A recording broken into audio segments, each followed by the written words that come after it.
Hi guys, and welcome back to the Cassie projects. So this week's video we're going to be doing the second part of filling in my sketchbook. Excuse all the noises, I've got a little baby bunny that's doing the zoom zooms. Yes, Mr. Chocolate.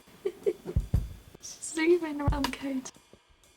Anyway, yeah, so what we're going to be doing today is part 2 of my Fern sketchbook. We did in my last video all the close-up profile drawings of the different leaves of the fern. We did my cartoon hedgehog with his ferns sticking out his back, and then we did the calligraphy of the word fern.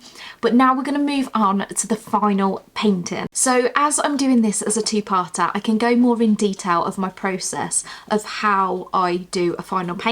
What we're going to do is we're going to do some thumbnails, we're going to do a few digital quick sketches, take some photos until we get to that final result. Okay, so let's move on to doing some sketches on my iPad. So first I'm going to set up a 7" by 5". No, it's 5" width, isn't it?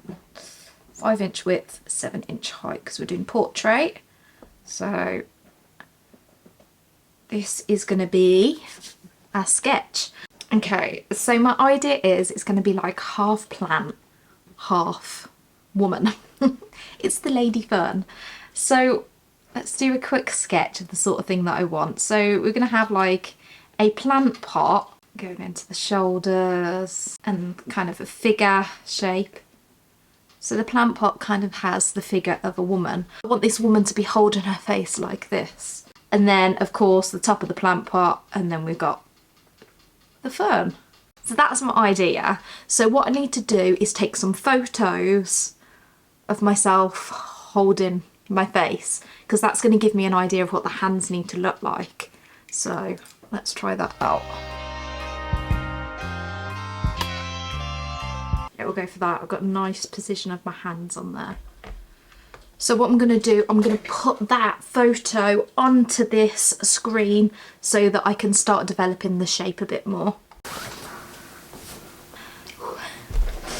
Things we do, eh? The things we do. Okay, so let's insert this photo. This is going to give us an idea.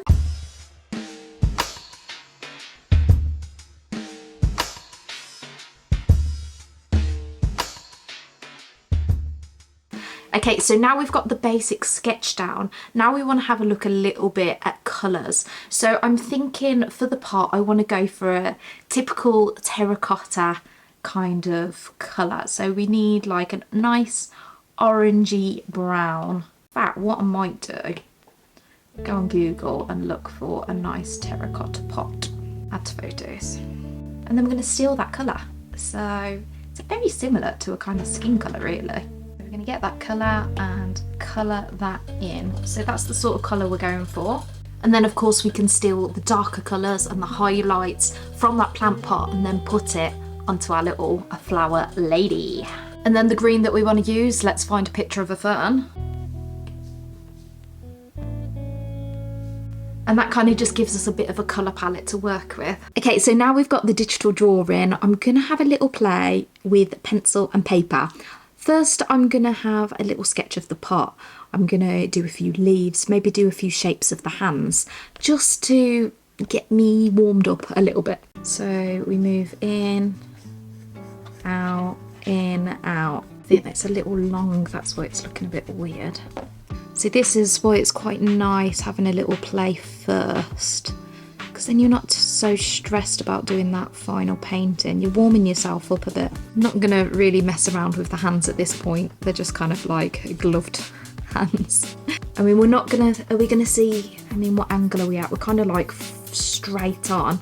So I think I'm actually going to keep the top of the plant pot straight, because we're not looking down. We're not really looking up either. So a little cheat way of getting the proportions.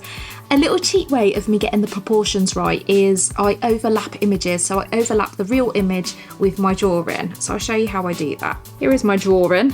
Obviously it's looking a little bit lanky. So what I do is I grab the real drawing, the real photo, and I overlap it like that, which then then allows me to see where I'm going wrong. I just need to widen the fingers a little bit more, I think. So this is my little bit of practice beforehand. Let's move on to the final painting.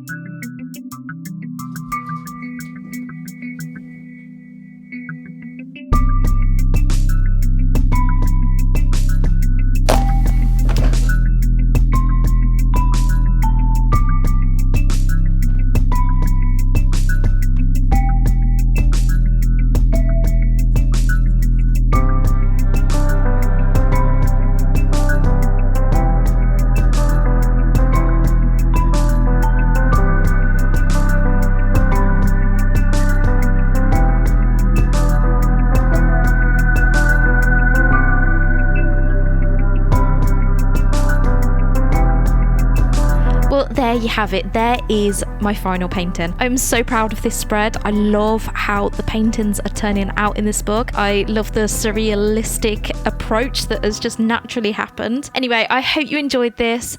Please do continue watching more videos, or I will see you on Monday. Bye.